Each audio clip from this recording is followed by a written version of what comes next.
서울시당 당원동지 여러분 반갑습니다. 저는 이번 노동당 서울시당 동시당직 선거에서 서울시당 위원장 후보로 나온 다른 서울 선본 기호 1번 김상철입니다. 오늘 당원동지들께 이야기를 하고 싶은 것은 다른 서울 선본이 고민하고 있는 노동과 관련된 이야기입니다. 저희는 노동당입니다. 노동당이라고 얘기를 하면 많은 사람들이 이런 모습을 그립니다. 공장이 있고 거기에서 나쁜 기업가가 있습니다. 여기에 대항하는 노동자, 투쟁하는 노동자들이 있습니다. 보통 이렇게 해서 만들어지는 그림이 우리가 익숙하게 접근했던 노동의 모습입니다. 그런데 이 경우에 문제가 있습니다. 우리가 익숙하게 알고 있는 서울이라는 곳이 문제입니다. 이 서울에 과연 이런 공장이 있을까요? 없습니다. 서울이라고 하는 대도시에서 노동이 어떤 형식으로 나타나는지에 대해서 우리는 고민을 해왔습니다. 저는 당원동지들께 크게 세 가지 사례를 이야기를 해보고 싶습니다. 버스 준공영제에 따르는 중앙차로가 만들어졌습니다. 중앙차로 가운데에는 승객들이 버스를 타고 내리는 승강장이 있습니다. 바로 이곳이죠. 근데 이 승강장을 관리하는 회사가 서울시가 직접 관리하는 것이 아니라 광고회사입니다. 그러다 보니까 이 광고회사는 이 시설물을 관리하는 데 전문성이 전혀 없습니다. 그러다 보니 그곳에서 고용되는 실제 시설을 관리하는 노동자들은 재하청 노동자로 전락됐습니다. 이 노동자들이 지난 2014년 서울시청을 점거했습니다. 이들이 외친 주장이 무엇이었을까요? 바로 직접 고용이었습니다. 이 버스 중앙차로를 관리하는 데 가장 중요한 것은 바로 안전이고 쾌적한 시설일 것입니다. 그런데 광고회사가 재하청을 줘서 관리회사를 두는 방식이었습니다. 이러다 보니 이 중앙차로를 관리하는 노동자들은 저임금에 그리고 안전이 보장되지 않는 그런 형태였던 것입니다. 이런 형태는 비단 중앙차로 지회의 노동자들 뿐만이 아닙니다. 이를테면 우리가 가장 익숙하게 알고 있는 다산콜센터 노동자들도 마찬가지입니다.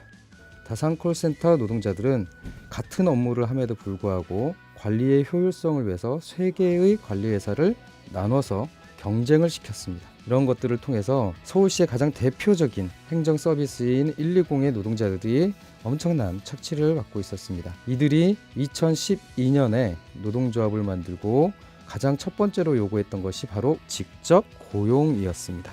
이렇듯이 서울을 구성하는 여러 가지 행정 서비스들의 특히 노동이라고 하는 것은 가려져 있습니다. 바로 효율성, 편리성이라는 부분에 노동의 가치가 가려져 있습니다. 저는 노동당이 이 서울이라고 하는 도시에서 첫 번째로 주목해야 되는 것은 바로 기존의 행정구조에서 효율성이나 편리성이라는 이름으로 가려진 노동의 자리를 드러내는 것이라고 생각합니다. 이 중앙차로 지회와 그래서 중앙차로 지회의 이 관리회사, 광고회사와 관리회사의 힘의 역관계를 바꿔주는 것이 바로 노동당의 그 노동정치의 가장 핵심이 아닌가 생각을 합니다. 두 번째 이야기로 넘어가 보겠습니다. 두 번째는 서울시에서 박원순 서울시장이 들어서면서 그 시행을 했던 정책 중에서 대표적인 청년 정책이라고 할 수 있는 뉴딜 일자리라는 것입니다. 이 뉴딜 일자리가 만들어진 배경에는 원래부터 있었던 사회적 일자리를 이해할 필요가 있습니다. 이 사회적 일자리는 노동 정책이라기보다는 복지 정책입니다. 즉 차상위 계층 그리고 노인 계층에 대해서 노동을 연계한 복지 정책을 한 것입니다. 즉 복지를 받으려면 노동을 해라 라고 하는 일종의 사실상 강제된 노동 정책이라고 할 수 있습니다. 이 중에 일부를 떼서 청년들에게 공급을 하는 것이 바로 뉴딜 일자리입니다. 그러면 과연 이 뉴딜 일자리의 질이 어땠을까요? 실제로 2013년에 서울시당에서 실태조사를 진행을 했습니다. 당시 실태조사 결과는 놀라웠는데요. 첫 번째는 최저임금 위반입니다. 실제로 월급제로 주어지는 이 시간을 노동시간과 환산해서 살펴봤을 경우에 최저임금에 미달하는 것으로 나타났습니다. 두 번째는 근무 조건의 안정성이 떨어졌습니다. 실제로 구체적으로 그 일이 어떤 일인지 설계되지 않고 무작정 그 일자리 숫자에만 맞추는 방식으로 되어 있었습니다. 노동당에서 이 문제 제기를 하자 그 다음 해부터 최소한 최저임금을 맞추는 것이 바뀌었습니다. 그리고 형식적인 일자리 뉴딜이라고 지적을 받았던 것들이 사라졌습니다. 그런데 본질적으로 보면은 이 뉴딜 일자리가 애초에 왔었던 이 사회적 일자리라고 하는 성격에서 벗어나 있지 못합니다. 노동당은 이 뉴딜 일자리, 청년 계층에게 주어지는 이 뉴딜 일자리가 단순히 사회적 일자리로 머물러서는 안 된다고 생각합니다. 이것은 다음과 같은 전환이 필요한 거라고 볼 수 있습니다. 지금 서울시에서 하고 있는 뉴딜 일자리는 기존 노동시장에 청년들이 건너가기가 너무 힘드니까 이것을 징검다리를 놓는 개념으로 보고 있습니다. 그러면 청년들이 이 혁신 일자리들을 통해서 일로 진입을 하게 되는 형태인 것이죠. 하지만 지금 노동시장은 그렇지 않습니다. 이 노동시장이 이렇게 횡으로 있는 것이 아니라 사실상 구름 위에 떠 있다고 볼 수 있습니다. 그래서 이 청년들이 아무리 이 징검다리를 건너서 폴짝 뛴다 해도 여기에 닿을 수가 없습니다. 중요한 것은 이 뉴딜 일자리가 새로운 노동 환경을 만들어야 된다라고 하는 것이 핵심입니다. 즉 기존의 공공부문 일자리라고 얘기했던 이 일의 개념이 확장될 필요가 있습니다. 즉 공공 서비스의 내용이 확대가 될수록 거기에서 필요로 하는 이 확장된 일자리들이 새로운 일자리로 만들어져야 한다는 것이죠. 기본적으로 노동당이 이 서울시의 뉴딜 일자리를 접근할 때에는 앞서서 말씀드린 이 노동의 질과 관련된 부분도 있었지만 더 본질적으로는 지금과 같은 이 징검다리 정책을 폐기하고 오히려 공공부 부분의 일자리 범위 혹은 수준을 확대시켜야 된다는 관점을 갖고 있습니다. 이것이 두 번째 사례라고 할 수 있습니다. 그러면 마지막 사례로 넘어가 보겠습니다. 마지막 사례는 아마 여러분들이 많이 들어봤을 텐데 우장창창 삼통치킨 라떼킹.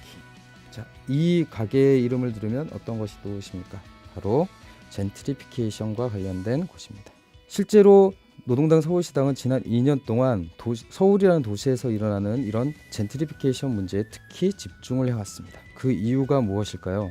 혹자는 이 자영업자들이 우리가 알고 있는 전통적인 노동자들과 다르다라고 이야기를 합니다. 실제로 그런지 한번 보겠습니다. 한국의 노동시장은 만약에 이 주사기로 표현을 한다면 이만큼이 비정규직입니다. 그리고 이만큼이 정규직이라고 할 수 있습니다. 이것이 바로 고용되어 있는 노동 인구라고 할 수 있습니다. 그런데 이제까지 신자유주의적인 경제정책으로 인해서 계속 사회적 압력이 가해왔습니다. 더 많은 이익, 이윤이라는 이름으로 사회적 압력이 가해지면 가해질수록 이 노동구조에서 가장 약한 비정규직들로부터 노동구조에서 기존 노동시장에서 떨어지는 사람들이 생깁니다. 이들이 대부분 흡수되는 곳이 바로 자영업이라는 바다입니다. 여기에서는 끊임없이 살아려고 하는 건물주, 프랜차이즈의 압력이 있습니다. 결국 이 자영업이라고 하는 이 바다는 기존의 노동시장과 별개로 있는 것이 아니라 이 노동시장과 긴밀하게 연결이 되어 있는 것입니다. 그래서 노동당이 이 젠트리피케이션 문제를 접근할 땐 기본적으로 자영업에 대한 노동의 개입이라고 하는 관점에서 볼 필요가 있습니다. 우리가 법률의 한계에도 불구하고 강제집행 혹은 명도소송에 대해서 물리적으로 이것을 막는 이유는 바로 노동을 통해서 지탱되어야 되는 삶의 문제이기 때문에 그렇습니다. 인간이 노동을 하는 것은 어쨌든 이 삶을 유지하기 위한 최소한의 수단이기 때문인데 이것이 여러 가지 사회적 압력에 의해서 박탈이 될 처지가 놓인다면 공장에서 쫓겨나지 않기 위해서 노동자들이 공장을 점거하고 투쟁하듯이 자영업자들도 역시 자신들의 삶을 위해서 가게를 지키고 쫓겨나지 않기 위해서 노력하는 것은 매우 자연스러운 일일 것입니다. 그래서 앞서서 설명드린 보이지 않는 노동들을 드러내는 것이 제가 생각했을 때에는 노동당이 이야기하는 노동의 확장이라고 할 수 있습니다. 그동안 다른 서울이라고 하는 슬로건을 통해서 서울의 다양한 의제들을 노동이라고 하는 관점을 통해서 확장하고 개입하고자 했던 저의 생각입니다. 노동의 확장 그리고 노동당의 노동정치를 해나가는데 우리 서울시당 당원들과 함께 하고 싶고 앞으로 2년 동안 이런 부분들을 더 집중해서 만들겠습니다. 많은 지지 부탁드립니다. 감사합니다.